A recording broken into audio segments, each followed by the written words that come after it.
What if I told you that hidden deep within Japan's mountains were villages that train the world's greatest spies? Not comic book assassins. Not disappearing magicians. Real communities of scouts, informants, survivalists, and wartime intelligence specialists.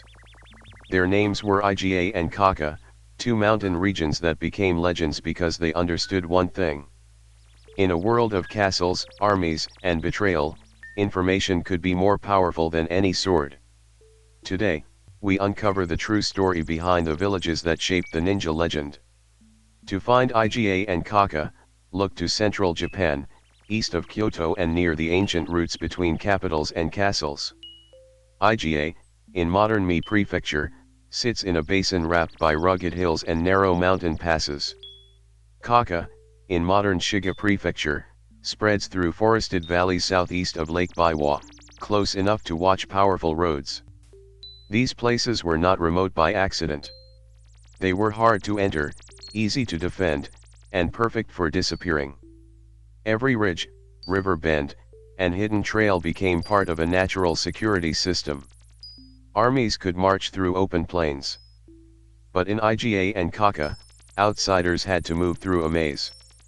That geography helped small communities survive while much larger powers fought around them. It also trained people to read terrain the way others read a book.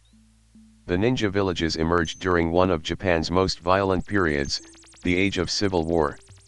By the 15th and 16th centuries, rival warlords battled constantly for castles, roads, rice, and loyalty. In the mountains, local families could not simply wait for protection. They built their own systems of defense. Iga and Koka were known for networks of local warriors, landholders, and village alliances. When every neighbor might become an enemy tomorrow, intelligence became survival. Who was moving troops? Which castle had weak gates? Which lord was about to betray another? Answering those questions created demand for specialists who could observe without being seen. The shinobi did not rise from fantasy. They rose from pressure, insecurity, and local independence. Over generations, Iga and Koka developed reputations that made powerful samurai take notice. Daily life in these villages was not a non-stop martial arts performance. Most people farmed, repaired homes, cared for families, paid taxes, and watched the seasons. Children learned household work, local customs, and the stories that held the community together. But in a dangerous borderland, ordinary life and defense were never completely separate. A child might learn how to move quietly because the same skill helped in hunting, travel, and scouting. A family might know hidden routes not as a trick, but as practical knowledge of home terrain. The village was the unit of survival, and everyone had a role in protecting it. Some watched roads. Some carried messages. Some preserved tools, codes, and local memory. The real ninja world was built inside communities, not outside them. That is why farming and espionage could exist in the same household. Training began with skills that looked simple until your life depended on them. Stealth meant understanding sound, dry leaves, creaking boards, barking dogs, and wind direction. Observation meant noticing what others missed, a changed gate guard, a fresh horse track, a nervous servant. Mountain survival meant moving through rain, fog, darkness, and unfamiliar ridgelines without losing direction. Swimming mattered because rivers could become roads when bridges were washed. Climbing mattered because castle walls were less impressive if someone understood angles, timing, and rope. Disguise mattered because the best infiltration sometimes looked like a traveler asking for shelter. Psychology mattered too, how to listen, flatter, mislead, and make people reveal what they should protect. Codes and signals turned ordinary messages into controlled information. The goal was not to look mysterious. The goal was to pass unnoticed. The tools of the shinobi were practical, compact, and designed for specific problems. Shuriken existed, but they were not magic-throwing stars that decided every mission. Ropes, hooks, ladders, and spikes helped a person climb, cross, anchor, or escape. Smoke could confuse guards, cover movement, or create seconds of panic. Small blades could cut cords, force latches, or serve as last resort weapons. Maps and route notes were often more valuable than a weapon. Fire was dangerous and strategic, used for signals, sabotage, distraction, or destruction. Ink, paper, and memory carried the information that commanders actually paid for. The real pattern is clear. Intelligence mattered more than combat. A fighter wins one encounter. A skilled spy can change an entire campaign. Secret missions usually began with a question a warlord could not answer openly. How many soldiers were inside the castle? Were supplies low? Were the defenders divided? A shinobi might enter by darkness, disguise, false identity, or by using someone already inside. Once inside, the mission could be counting stores, mapping corridors, or identifying weak points. Some missions targeted communication, intercepting messengers, stealing letters, or spreading false information. Others involved sabotage, not as spectacle, but as a way to slow an enemy at the right moment. Escape required planning before the mission began, routes, signals, safe houses, and cover stories. A successful mission might leave no dramatic evidence at all. The reward was the report that arrived before the army moved. That was the invisible battlefield where Iga and Koka built their reputations. Samurai did not simply fear ninja.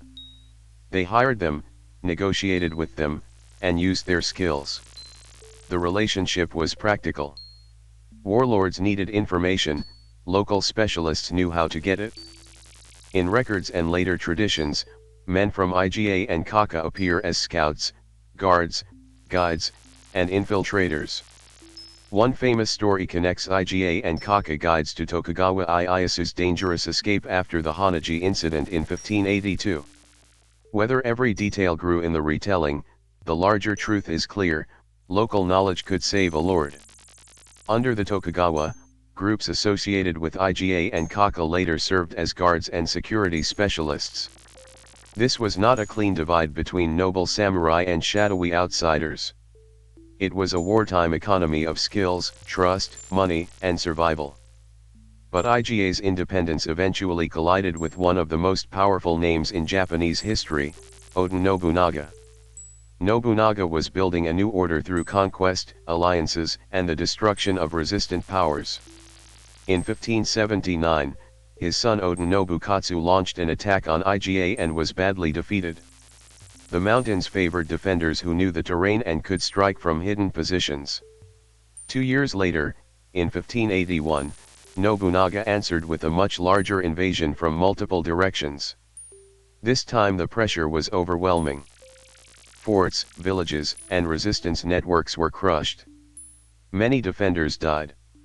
Others escaped into surrounding provinces, carrying skills and stories with them. The invasion did not erase Iga from history. It transformed it into legend. The fall of the villages showed that even secrecy had limits against organized state power. But it also scattered the reputation of Iga far beyond its valleys. Today, the story survives in places visitors can still explore. In Iga Ueno, museums and historic displays preserve tools, houses, documents, and performance traditions. In Koka, old houses and local sites connect the legend to real families and real geography. Festivals, demonstrations, and tourism keep the memory visible for new generations.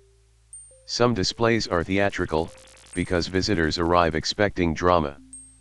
But beyond the costumes, the landscape still explains why these communities mattered. Walk the valleys, and the story becomes less like fantasy and more like geography. The roads, ridges, and hidden crossings still teach the logic of the shinobi world. Modern movies turned ninja into black-clad super warriors who vanish in smoke. The historical reality was quieter and more interesting: disguise, patience, literacy, memory, and local intelligence. Myth gives us spectacle. History gives us people solving real problems under extreme pressure. The mask became famous, but the mission was usually about seeing, hearing, and surviving.